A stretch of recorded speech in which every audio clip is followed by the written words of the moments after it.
Hey guys. Apa lagi Abdullah? Engkau kan host. Aku pukul kau kan. Silakan.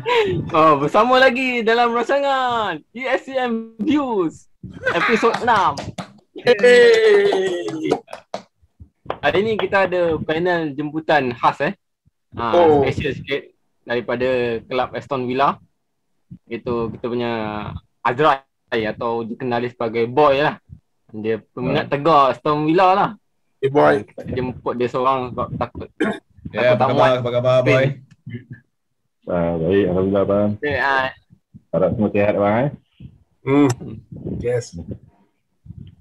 Jadi kita jemput Boy untuk ceritakan sedikit pengalaman dia jadi penyokong Aston Villa ni lah.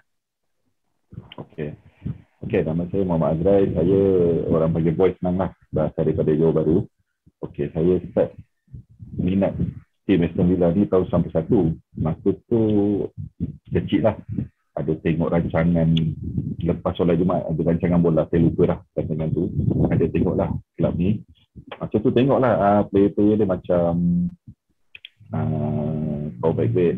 Pertama sebenarnya minat colour JC merah biru sama macam dia lebih kurang warna Johor lah sebenarnya. Dan dia lepas tu terus lah tengok pada main, padahal tim tu tak ada apa sangat pun sebenarnya kan. Macam tengok masa tu pemain-pemain tu macam Max Bosnick, Dwight York apa semua kan. Jadi tengok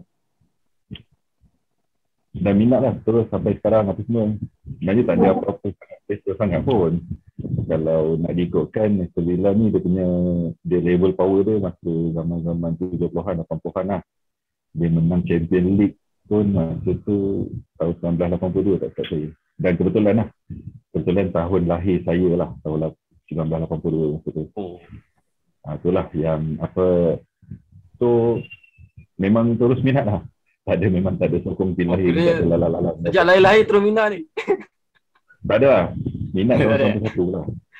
Maksudnya kebetulan Aston Villa menang Champions League tahun 1982. Itu kebetulan lah tahun lahir saya lah. Tak minat tahun 91. Okey lah. Bagus juga lah. Inilah penyokong setia Aston Villa. Dia tak kira menang ke kalah ke. Dia masih setia. Jadi satu-satu dekat Malaysia. Satu-satu dekat Malaysia ke apa ke ni? Nak tahu juga. Macam mana? Satu-satu dekat Malaysia ke atau ramai lagi? Tak ada bang. Actually saya ada beberapa orang lah, macam ada rakan saya betul Zonan Villa juga, budak Johor yang duduk di KL, ada 2-3 orang lagi ada daripada Kelantan, Perak saya jumpa. Dan saya baru-baru ni saya ada jumpa satu grup WhatsApp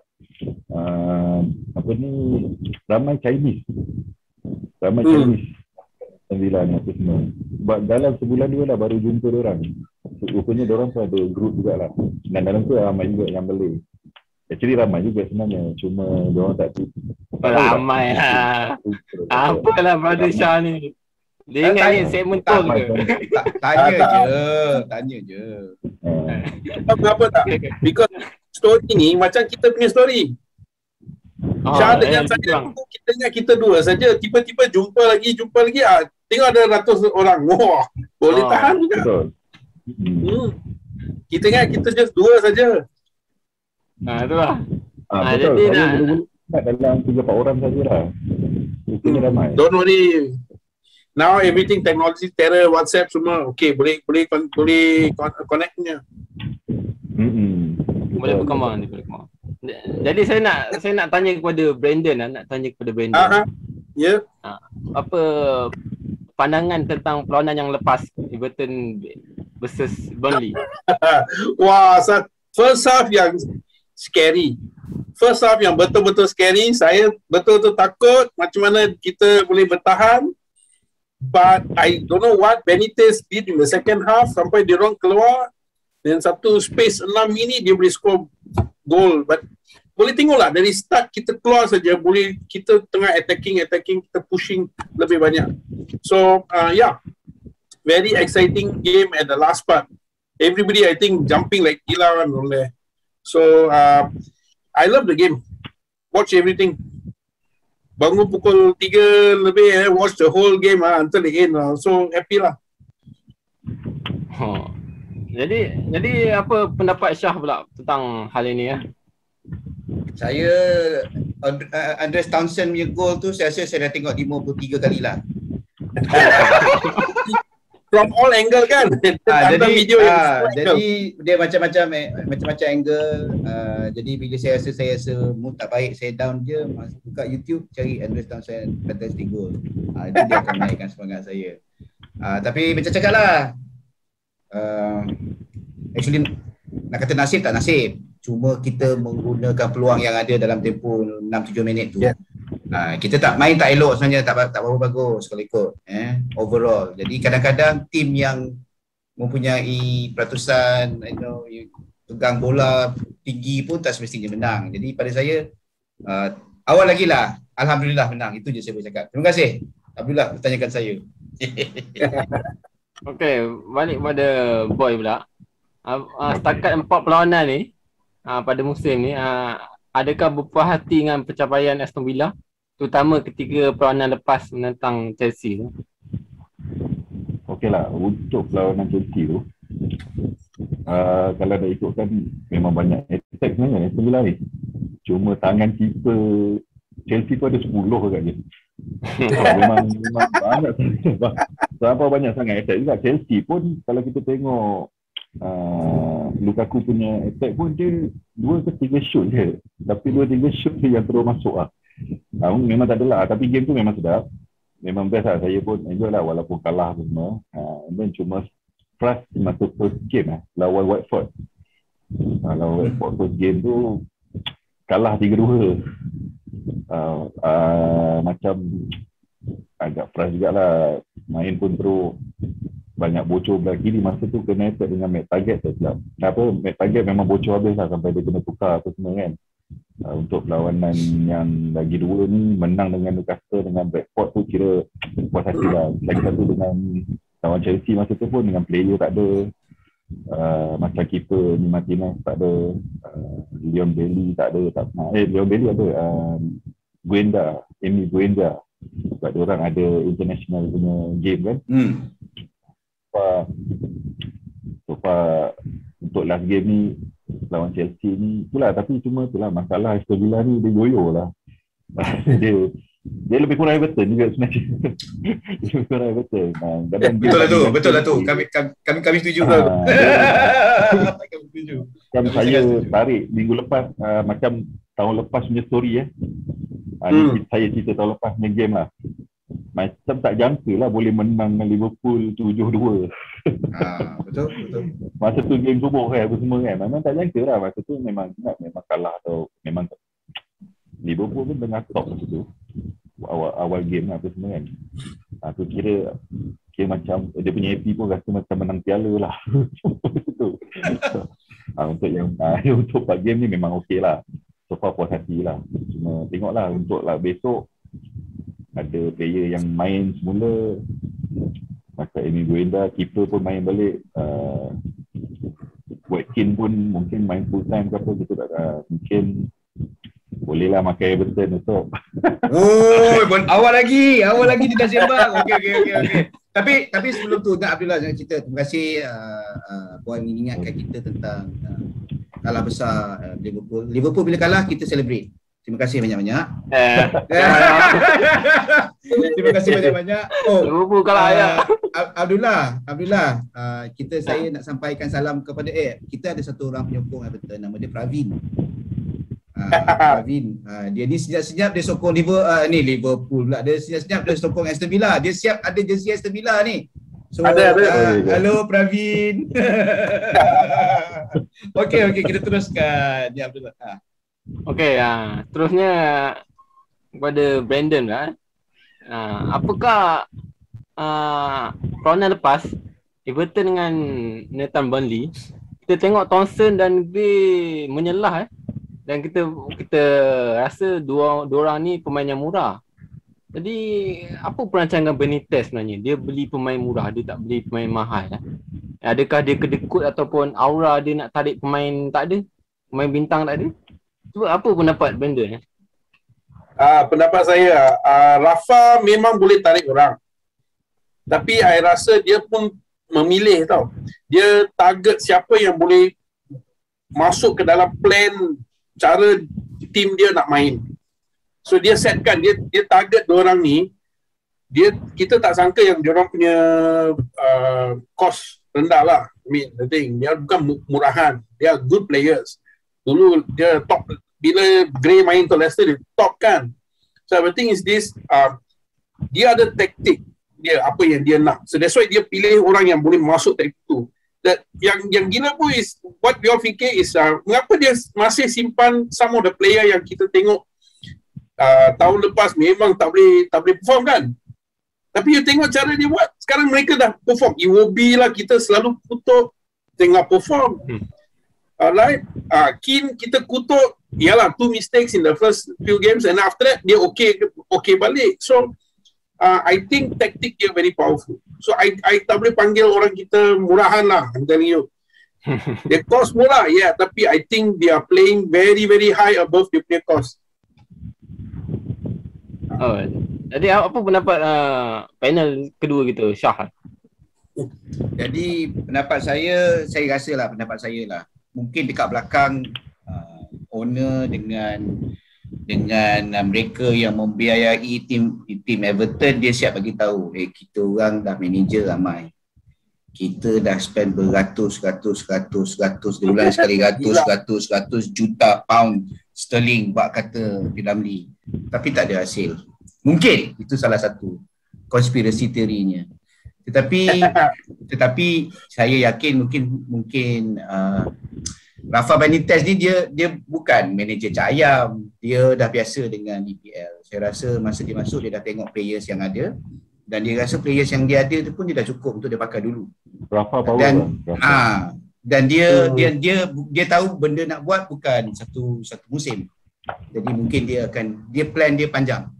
Itu yang saya nampak dia, saya rasa dia plan jangka masa panjang, jadi tak payah nak spend awal-awal, mungkin spend kemudian. Yang penting nak tunjukkan hasil dahulu. Itu pendapat saya lah. Belum try, belum tahu. Ya, so dia masuk, dia try all the player dulu, tengok masukkan in different game, then after that maybe the second window maybe barulah kita tengok dulu macam mana. Okay, jadi kita kena yakin dengan Benitez nampaknya. Jadi balik pada Boy, adakah ketiadaan Jack Grealish dirasai, dan apakah pemilihan 3 pemain yang bernama Buendia, Leon Bailey dan Danny Ings berbaloi? Ada pendapat tak? Okey, untuk Jack Grealish bagi saya memanglah dia, siapa tak sayang kita Villa punya playmaker. Jadi kita pun nampak tahun lepas masa selepas sebelum tengah musim dia injured, masa awal musim Villa agak sedap lah. Dia boleh, macam saya cakap tadi, boleh kalahkan Liverpool, boleh kalahkan Arsenal, tim-tim top lah dia boleh kalahkan. And then selepas Jack Grealish injured, dia terus merundum lah, terus straight kalah apa gitu semua. Jadi macam Grealish ni dalam Villa one man show lah. Macam saya, okay, dia keluar okay, dia tak keluar pun okay. Dia keluar pun dia pergi ke Man City. Tapi kalau saya cakap macam ni, sebelum ni pernah cakap, saya ada duduk dalam grup WhatsApp Aston Villa official. Dekat situ ramai orang England apa semua lah. Orang duduk. Saya pernah kena maki dengan orang apa semua cakap pasal ni lah. Sebab dia orang lebih kepada, dia orang nak jadi Grealish tu macam Abang Lahore. Dia kekal di Villa Park. Tapi macam saya cakap, saya menyokong lah Grealish keluar. Pertama, kita tak nak Grealish duduk Villa, semua player berharap kat dia. Lepas kedua, Grealish keluar, dia boleh pergi, dia improve lah dia punya ni. Dia pun dah main UCL, pun dah score kemarin kan. Okay, untuk macam player yang masuk, Emi Buendia, Bailey ni, Ings, kalau kita tengok rekod dengan klub lama memang okay lah. Cuma nak nilai sekarang tu bagi saya agak awal lah. Walaupun lagi satu, Buendia pun sebelum ni dia main dengan Norwich, main pun di Championship. Macam Bailey dia main dengan Leverkusen. Dia more pada winger lah. Tapi banyak juga lah dia punya assist dengan skor. Termasuk Danny Ings ni lah, yang dia orang cakap prolific ni. Lepas tengok okey lah, tapi kadang macam menjigat-jigat tengok dia main lah. Aku cuba bagi saya baik daripada Watkins lagi. Tapi tengoklah, tak tahulah, mungkin dia style English football dia boleh. Lagi satu, dia orang pun belum dapat main sama-sama lah dengan 90 minit. Dia orang tiga ni. So dengan midfield, dengan ada John McGinn, dengan Douglas tu, tengoklah, kena tengok lagi 3-4 game apa semua. Jadi Bila lah apa semua. Saya pun tengah risau ni. Saya risau di Richarlison ni. Apa nasib? Takut kena jual juga ni. Risau tu ada biasalah kelab-kelab kecil. Jadi kita seterusnya kita kena bab fantasi ya. Fantasi football. Jadi dan peranan lepas ni kebanyakannya pemain top menjaringkan gol. Kecuali Kane lah. Dan nampak CR7 dengan gol pertama, penampilan pertama dia dengan 2 gol. Lukaku kejar balik 2 gol. Fernandes, Salah, Mane pun masing-masing buat 1 gol. Auba pula first time gol musim ni. Jadi kita tengok daripada jaringan ni, agak-agak siapa penjaring terbanyak? Boleh panel Azrai Boy boleh ceritakan pendapat? Kalau buat fantasi ni saya tak bertaruh walaupun main. Cik Kamil pun tahu tim saya macam mana. Okey, tapi bagi saya Harry Kane tu nanti pun akan, saya rasa dia akan jadi antara pencabar Cristiano dengan Lukaku lah. Tapi kalau saja pendapat peribadi saya lebih memilih Lukaku lah untuk top scorer tahun ni. Bukan pasal kulit warna sama tau. Tapi tengok pada dia punya, dari satu Chelsea pun memang ada dia saja selain warna lah. So Chelsea memang pakai dia. Untuk macam Ronaldo ni dengan faktor umur memang dia lagi bagus.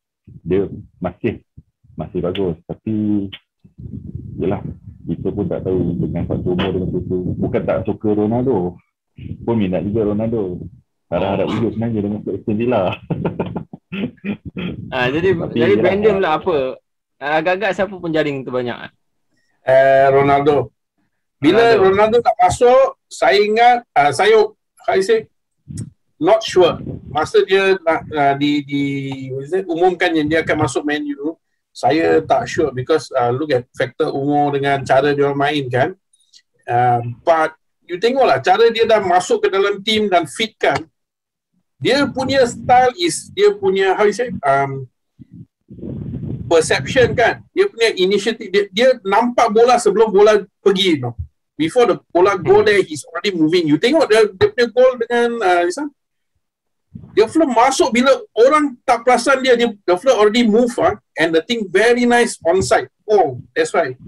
So I think this thing dia still ada macam dia ada dulu bila dia buka menu. So it is very very dangerous this guy, and he will score goal in different place because dia boleh masuk tiba-tiba muncul, masuk gol. Macam senang ni, but everybody else susah lah.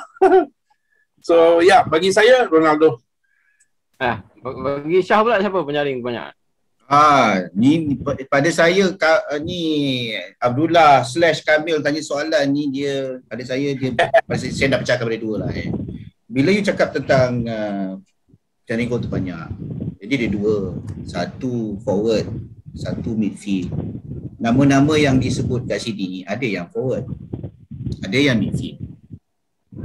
Jadi kalau nak ikut forward, saya rasa macam saya lah personally, dari segi nilai saya nampak si celaka tu yang kena kad merah, Antonio contoh Antonio dia Eropah dia score. Dia kalau main, saya jamin you, kalau dia main dia akan involve dan sama ada dia jaring gol atau. Jadi untuk nilai dia, saya letak dia lah untuk nilai Tapi kalau dari segi midfield tu terbuka banyak. Saya suka Lukaku, tengok muka boy, saya nampak muka ada iras Lukaku kat situ. Midfield open lah, agak open. Saya agak setuju sikit dengan Brandon, tetapi saya tak percaya Ole dia akan gunakan Ronaldo 100% sepenuhnya. Saya tak rasa lah, kemungkinan besar dia akan guna Champions League. Big games, contohnya Champions League, benda yang memerlukan. Because why? Kalau dia pakai selalu, takut jahanam pula, dah tua. Jadi senang aja, Ronaldo atas padang, tim mana tak goyang?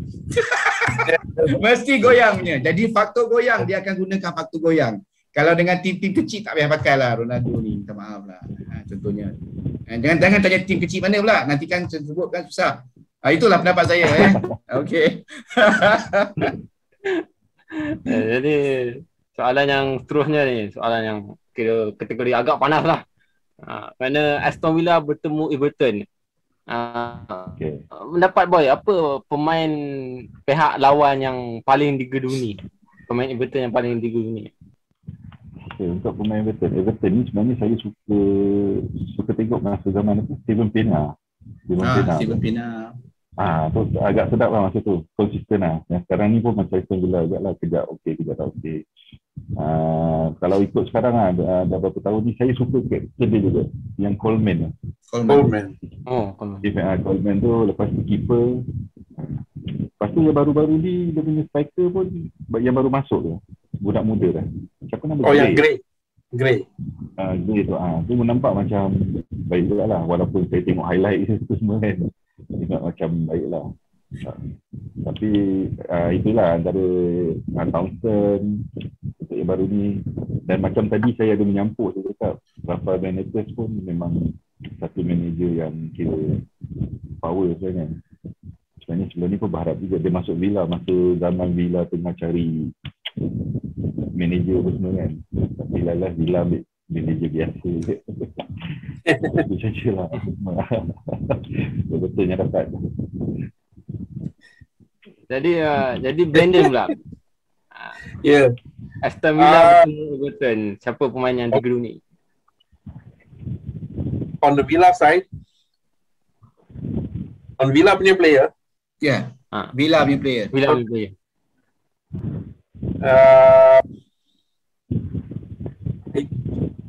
I don't know much really. I know that they attack because yang saya tengok Villa, dia bukan satu orang. Dia bukan one person cover macam Jack Grealish. Kita tahu Jack Grealish bila dia masuk dia gol. Villa sekarang bila dia on form kan, dia as a group dia ada the two tops and the two side go in very well together. For me, I worried about that one. Dia punya empat atas tu, bila dia masuk sekali, and that one they play very close to each other. They know each other. Macam dia tak tengok pun dia tahu orang tu sana tahu. Itu yang saya worried. Ya, betul. Okay, bagi saya these four guys up front, I very worried about them. Okay, that one. Bagi Syah pula apa? Ke tak ada pemain yang digeduni? Okay, masa game dengan Chelsea, Bailey dia tak start, tapi dekat ujung-ujung tu dia masuk. I think kalau Bailey kalau dia kemungkinan besar Bailey akan start lah, saya rasa. Dia akan start, kemungkinan besar dia akan start unless kecederaan. So Bailey ni dia belah kanan jadi belah kanan kita, kalau nak ikut belah kanan kita lah, belah kanan kita Coleman. Jadi kerisauan dia lubuk dia dekat situ. Coleman dia dah tua dah tua. Jadi Bailey ni saya rasa kalau nak gerun yang pertama, risau saya Bailey lah, sebab lubuknya dekat situ. Kemudian when dia balik dah, dia dah balik. Jadi kalau tiga orang ni start, Anaya lah, when dia Martinez, Bailey, tiga-tiga ni. Tapi saya akan tengok, saya nak tengok fight antara Coleman, sebab Boy sebut nama Coleman tadi kan. Aku rasa aku tahu kenapa dia sebut nama Coleman. Dia dah sumpah dah Coleman tu, dia nak itu. Saya memang minat Coleman ni. Jadi Bailey lah, pada saya Bailey, tapi when dia kalau masuk sekali dengan Martinez, depan Rizal Villa tak menunjukkan dia orang punya performance yang sebenarnya Dia tak menunjukkan performa yang sebenarnya. Jadi dah Because all the past games dia orang forward dia attack tapi dia orang counter attack dan score. So dia punya attack very dangerous, cuma belum giving the number of goal yet. Gila main cantik. Gila main cantik. Memang main cantik. Itu saya risau. Our defense bukan kukuh sangat tau. So itu yang saya worry. Especially Coleman lah, betul. Yalah. Coleman saya goyang Coleman lah. Belly. Oh, bahaya. Jadi soalan terakhir Boy, berapa prediction skor Aston Villa vs Everton ni? Okay, prediction saya mesti saya nak menang lah. Jangan kecil hati. Tak apa. 2-1. Aston Villa menang 3-1. 3-1. Watkins 1, McGinn 1 dengan Anwar El Ghazi 1. Kalau dia main. I like Watkins. Brandon berapa Brandon? Saya, okay. Because we are playing at Villa kan? Villa Park. Villa Park. So I'm putting it as 2-2. 2-2, seri. Ya. Tak confident. Syah pula berapa? Saya sebab Boy cakap 3-1, saya cakap 3-1 lah. Tapi sebenarnya 1-3. Dia 1-3. Jadi saya rasa lah tak Inzaghi, Watkins lah punya gol dia lah. Salah satu tu lah. Saya skor Watkins sebenarnya. Lepas tu kita yang akan skor Richarlison akan skor. Sebab Abdullah tak kena call dia lepas ni, Richarlison akan skor. Richarlison akan skor dekat situ. Saya rasa Gray akan skor sebiji. Doucouré akan skor. Sebab Doucouré Brandon kena call dia. Brandon WhatsApp dengan Doucouré. Jadi dua-dua orang 3-1. Best. Betul lah. Bagi saya pula adalah bagi saya seri lah 3-3. Best game man. 6 gol. 6 gol. Tapi pasal Villa dengan Everton ni rekod dia sama, ada menang ada kalah. Yang menunjukkan dia tak ada berat sebelah, dia tak berat sebelah. Dia sama je. Dia sama je. Lepas tu dia punya skor pun 3-2 tak lari. Tak ada yang seri 0-0 tak ada. Tak ada tak skor gol. Dia mesti ada punya. Dia mesti ada gol punya. Tapi itu. Bila saya tengok Everton ni saya akan teringat game masa tu tahun berapa saya lupa. Ashley Young skor Sidwell skor minit pertama dan Ashley Young skor minit 94. Masa tu Everton comeback 2-1 and Prescott skor penyamaan minit 91 tak. Prescott skor 2 gol masa tu and then 94 Aston Villa balik-balik. Tu bila saya terpandang JK Everton saya ingat game tu lah. Paling sedap lah game tu. Paling seronok tengok. Sedap. Dia cerita pun sedap. But I think even in the past kan kita punya Villa lawan Everton memang equal fight lah. Dia always same level one. Always very close. Just siapa yang make the mistake and blink first lah. Itu saja. Bergantung pada keeper juga bang. Macam tahun lepas jadi itu Pickford memang drop performance dia. Ya. Betul. Itulah dia. Jadi saya rasa itu saja kita punya episod pada kali ini. Masa pun dah nak habis ni. Ayolah. Jadi kita akhiri kata-kata kita dengan apa? Tak tahu. Okey, kata-kata hikmah kita adalah semoga permainan hari Ahad ni cantik. Ahad pagi.